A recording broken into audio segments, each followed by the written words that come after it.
College for me wasn't something that I thought was possible or was even in like my future when I was going to high school because I sucked at high school so bad. My family actually told me that I probably should not think about continuing school and that I should just get married and start my family and find a nice man who would support me because my grades were so bad. Um, but I did find myself moving to Colorado, and there my uncle asked me, so are you going to go to college? I was like, well, what is college? Because I didn't know what college was. In my family, I was the first American-born generation in my family. I was also first generation American educated in my family. So what does that mean? That means that my parents didn't have any formal education prior to me. I remember coming home from kindergarten asking my mom to help me with my alphabets. And she would learn through me. And she'd ask me, okay, well, you tell me what this is, and I can try to see if I can help you. But realistically, she was learning the alphabets along with me through my kindergarten homework. So that's the kind of background that I came from. And so when I was asked this question from Uncle, what college I wanted to go to, I didn't know. I didn't know what the difference was between a community college, a university, or a state college. I just knew that I sucked at high school and I really wanted to become a manga artist so I didn't have to deal with people and I could just do what I wanted. But you know, my uncle was like, no, you really should go. Let's go take a look at a couple of campuses.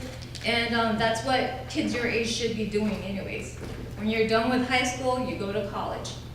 So I was like, all right, when I'm done with high school, I'll go to college. So when I went to the University of Northern Colorado, it wasn't a school that I wanted to go to. I didn't even, I mean, it smells like cow there. If you've ever been in Greeley, you can tell you're getting closer because it starts to smell like manure. Okay? And it's the trademark of Greeley, Colorado. It just smells like cow every day. But that was the first university that my uncle took me to go see, and that was the university that I figured I'd go. And of course, like my high school experience, my college experience was just as funky. When I first enrolled to the University of Northern Colorado, I was really scared. To be honest, I was 99.9% sure I was gonna get accepted because my grades were so bad. And when I got the letter in the mail that said they accepted me, I was like, whoa, you know, oh, maybe I can do college, right? First semester rolls around, I enroll in classes and I go, and they tell me I can't go to my classes. And this was like, I guess it was a really difficult time in my life because it made me feel embarrassed. It made me feel ashamed. I was already scared as hell to go to college because I didn't know what to expect. And then I had registered for all these classes and then I was told I couldn't go to them. So what turns out was that you need to apply to financial aid in order to go to college because if you can't pay out of pocket, you can't go to school. And I didn't know that I had applied to financial aid. So what happened was, in a rush, I went to the admissions office with my mom and she was panicking. She was like, oh, maybe your grades weren't good enough and they found out. And I was like, maybe they found out I really do suck at school, you know? And we went and we sat and they sat me down with an advisor and then they kind of told me, well, you know, before you can start your classes, you need to have financial aid. And then financial aid has to give you money so that you can go to school. So my first semester started off pretty rocky, but I didn't want to disappoint my mom, who had been with me along the whole way. So I signed up for community college. I figured, okay, maybe that school was just too far away from home. I had like 1,000,002 excuses why the University of Northern Colorado wasn't okay for me and that I'd go back there eventually and I'd make my parents proud. So I did community college, and when I went there, in Colorado there wasn't a lot of diversity. I was originally from California where it was full of diversity. So when I went to my classes, I was the sole Asian person there.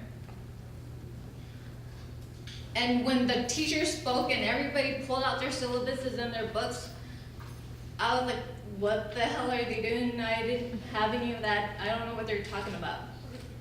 What is a syllabus, right? Everything was like a foreign language to me. I spoke English. I was educated in America, but here I am sitting in a classroom and I did not understand the words that was coming out of my professor's mouth. Okay, nor did I understand the actions that were going on around me, and I was scared, and I felt embarrassed, and I felt stupid, but I knew that I had to do it because I already invested so much money in this. Money kept me in college, guys. I was so scared because I was like, I'm in debt, you know, my parents can't afford this, and I took this on myself, and now I owe all this money, so I need to try to do my best. And so I faked it. I faked that I knew what I was doing. I faked it well enough to the point that I was able to get back into UNC this time. I did financial aid right, but I still didn't ask for help. And eventually it led me to academic probation. Okay. I faked it a lot, and I thought I could keep faking it until I make it, right? But you can only fake it so far, and then exams come, and then you realize you can't fake it anymore, right? Exams and finals come, and then you get your GPA and your grades, and then you realize that financial aid will no longer support you because your GPA is under a 2.0.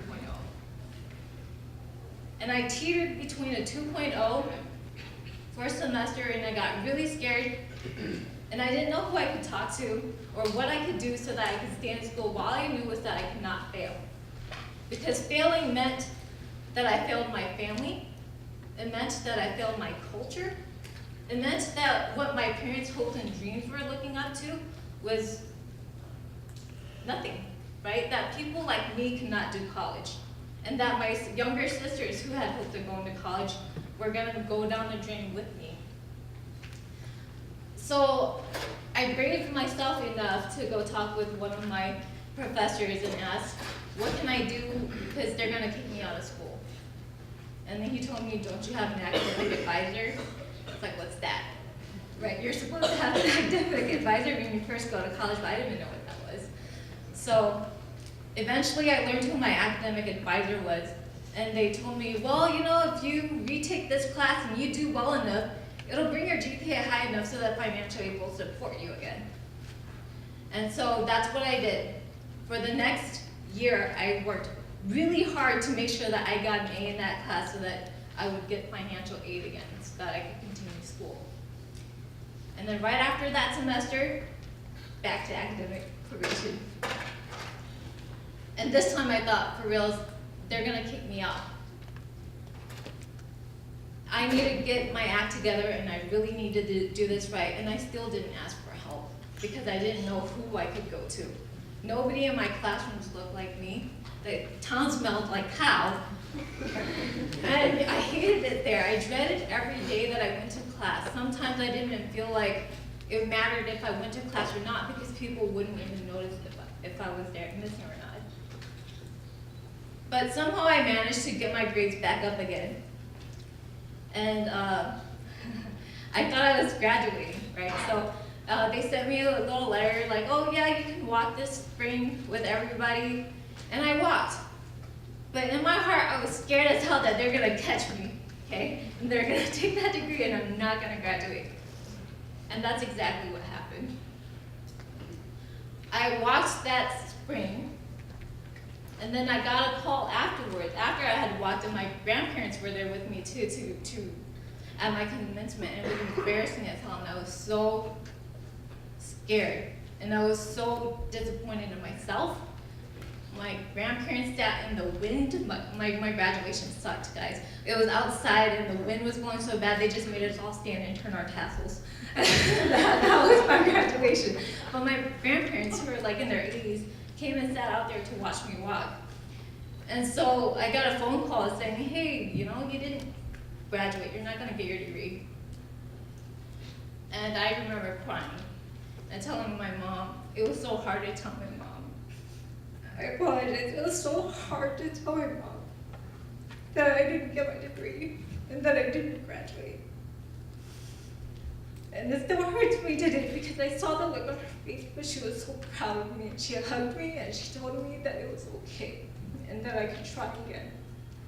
And that was the first time in my life that I felt that my mom truly supported me and that I truly tried my best and she saw it in me.